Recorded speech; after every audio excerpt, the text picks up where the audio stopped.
मचैले जय हो जय हो जय।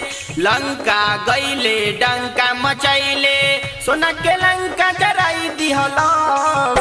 का कही अंजनी जी के लाला जाके लंका में डंका बजाई दिहलस। जाके लंका में डंका बजाई दिहलस। जाके लंका में डंका बजाई दिहलस। लंका गईले डंका मचैले जय हो जय हो जय। लंका गईले डंका मचैले सोना के लंका जराई दिहलस।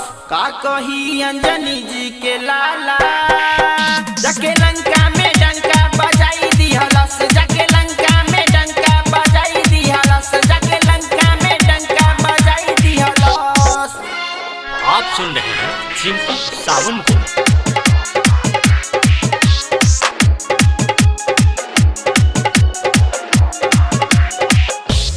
डीजे ब्रजेश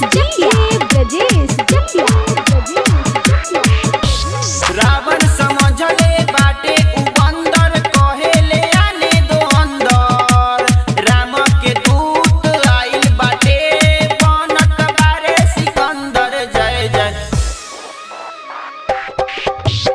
रावण समझले बाटे उ बंदर कहेले आने दो अंदर। राम के दूत आइल बाटे बनत बारे सिकंदर जय जय। बात बतियैलस नीचे बैठैलस जय हो जय हो जय।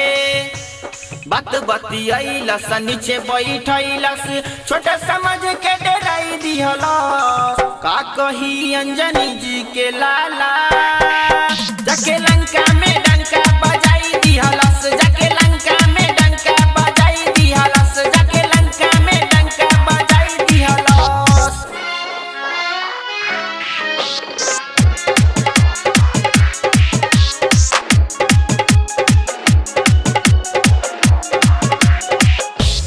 डीजे ब्रजेश कहेले हनुमत छोटा न समझो करे के पड़ी लड़ाई। तोहरा के मार के सीता माता के लेंगे हम तो से छोड़ाई जय जय। कहेले हनुमत छोटा न समझो करे के पड़ी लड़ाई। तोहरा के मार के सीता माता के लेंगे हम तो से छोड़ाई जय जय। सीता माता से मिले तो पहले जय हो जय हो जय।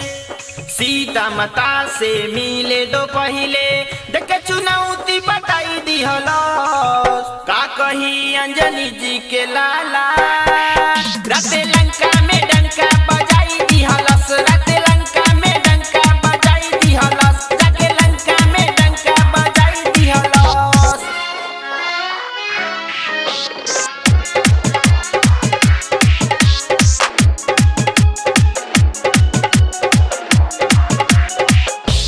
डीजे ब्रजेश रविंदर बेदर्दी लिखले बानी लंका के सुनो कहानी। चिंपू साबुन लेई के दून गा के सुनावत बानी जय जय। रविंदर बेदर्दी लिखले बानी लंका के सुनो कहानी। चिंपू साबुन लेई के दून गा के सुनावत बानी जय जय। मनिया सनिया देविंदर छोटे मनिया सनिया देविंदर छोटे सबके मन में झुमाई दिहलस। का कही अंजनी जी के लाला जाके लंका में डंका बजाई दिहलस। जाके लंका में डंका बजाई दिहलस। जाके लंका में डंका बजाई दिहलस। बागायत्री रिकॉर्डिंग स्टूडियो राजापुर सोनी बाजार सीतामढ़ी बिहार।